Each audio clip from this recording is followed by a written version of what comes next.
On December 31st, 2005, at the age of 11, I found myself watching this.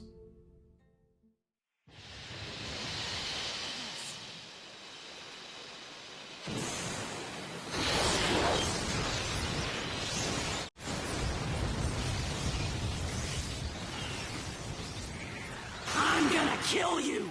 After 6 years of loyalty of watching Sunji who rocks the orange gi, I found myself without a hero, a role model. And this was not interesting to me in the least. That's until he related to the rage within me. After this episode, I was sold on the blonde-haired kid with the loud mouth. But even at that time, I didn't know how impactful the #1 hyperactive knucklehead ninja would become. I never knew how close I'd become to the revolutionary, the inspiration, the therapeutic, Naruto Uzumaki.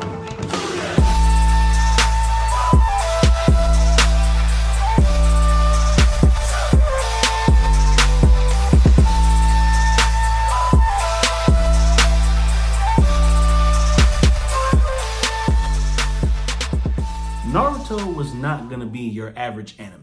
And we all can kind of gauge when anime stay in tune with what works based off of the fashion of their artistic design and their choreograph. Hell, some even go as far as to model itself after its predecessor, whether that be in animation, dialogue, or even the story unfolding itself.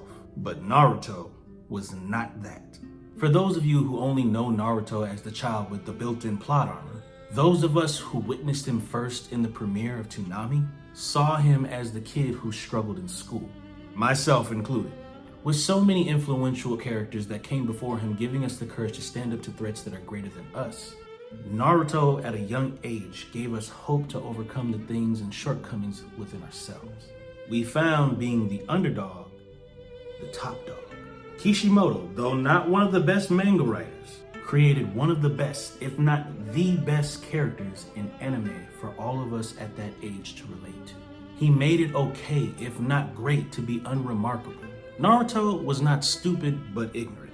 Not the strongest, but the one we look towards for the answers to the tough question. Are you ready to give up?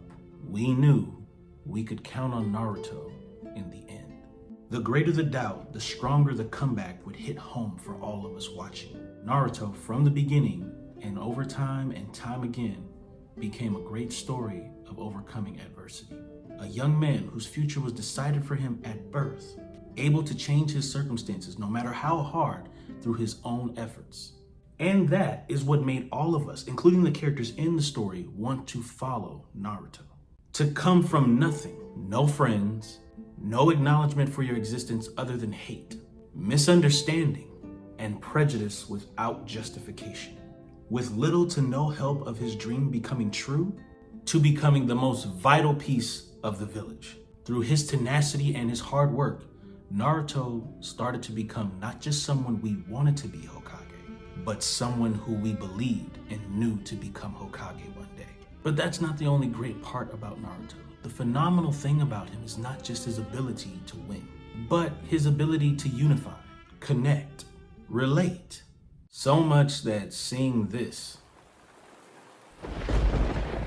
hit us as the audience as much as, if not more, than Naruto. Sasuke's rebellion was the reality from childhood to adulthood. That not everybody can be reached through words by the use of tragic backgrounds in order to relate to the hurt that they receive from their own background. Bringing the realization of the great question, is it worse to know loss than to never have lost at all? And this is answered through the absence of Sasuke. A ninja must see through deception. In the ninja world, those who break the rules are scum. That's true. But those who abandon their friends are worse than scum.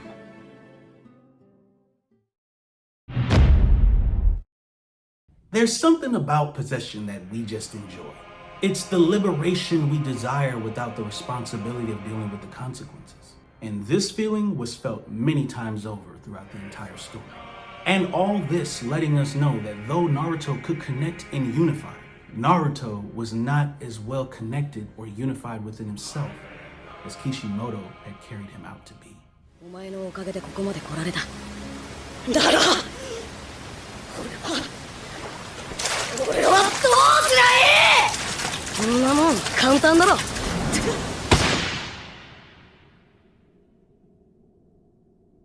お前は俺になりゃいい。 How amazing. Kishimoto elevates Naruto's charisma to new heights. Naruto is not just relatable now, he's honest. Naruto versus Naruto is the second best fight in the series. If you wish to check out the #1 best fight, check out my TikTok. Here, there's no outsmarting, no overpowering, no way out. Because who we can't run away from and who we doubt the most is ourselves. And Naruto shows this in spades, giving the spotlight to Naruto's darker half, letting out the anger, the hate, the spite, and the most unforgivable and horrid thoughts that Naruto has ever revealed to us, bringing Naruto, who we believed in, under question. Do you truly believe in who you are, or are you just trying to cover up an insecurity? Are you willing to admit to that insecurity? And what are you going to do about it? To make Naruto the true enemy of his series is nothing but short of admirable. For all of us in the audience now knowing that this is the Naruto that we have been following all along. This battle between Naruto and this realistic side of doubt that we have witnessed throughout the entire series is revolutionary and therapeutic. For Naruto to be able to have this conversation with himself is why moments like this, and this are authentic. You can't deal with the inner parts of someone else if you haven't dealt with the inner parts of yourself. Thank you, Killer B, for bringing that to us, by the way. I love seeing Naruto become comfortable with his signature as a candidate for the Hokage. His dream was no longer a survival tactic for attention. Becoming Hokage had finally become a genuine desire and not one influenced by trauma or negative impact. It's no longer overcoming adversity to prove to yourself who you are. It's overcoming adversity because of who you are. With Naruto, we have shared pain, failure, triumph, reconciliation, honesty, and tenacity above all else. Believe it or not, the yellow-haired, blue-eyed, orange gi wearing, hyperactive #1 knucklehead ninja overcame adversity and strengthens all of us to do the same. Whether that's challenges outside of ourselves or within ourselves that we deny to deal with on a daily basis. Through him and his story, we experience the great, the reliable, and motivating Naruto, the next Hokage, a ninja legend!